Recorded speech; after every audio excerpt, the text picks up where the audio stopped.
Problemado sa kikitain ng ilang negosyante ngayong may taas presyo sa LPG. Yan ang unang balita, live ni Bam Alegre. Bam?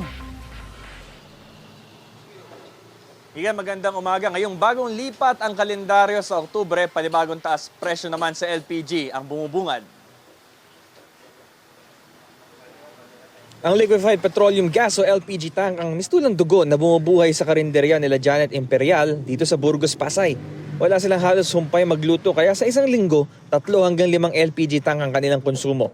Kaya tuwing may taas presyo ito, tulad ngayong buwan ng Oktubre, apektado raw ng husto ang kita nila. Malaking epekto kasi konti lang din yung yung benta namin sa araw. Mamahal pa, mga mamahalin pa yung gulay karne, tumaas pa din yung LPG. Simula October 1, magpapatupad ng 80 centavos per kilogram na price hike ang Petron.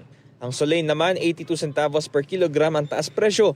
Dagdag dagok ito para sa mga nakaasa sa LPG para sa kanilang kabuhayan. Minsan naman, mahina din yung kainan dito, kaya yon. Pero sige-sige yung luto nila. O minsan, mahirap makabawi. Tsamba-tsamba lang kasi dito.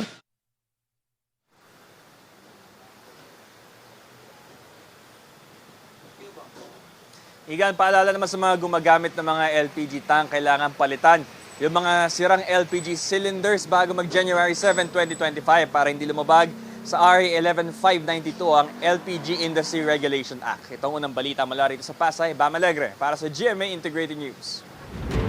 Igan, mauna ka sa mga balita. Mag-subscribe sa GMA Integrated News sa YouTube. Sa mga kapuso abroad, subaybayan nyo kami sa GMA Pinoy TV at sa www.gmanews.tv.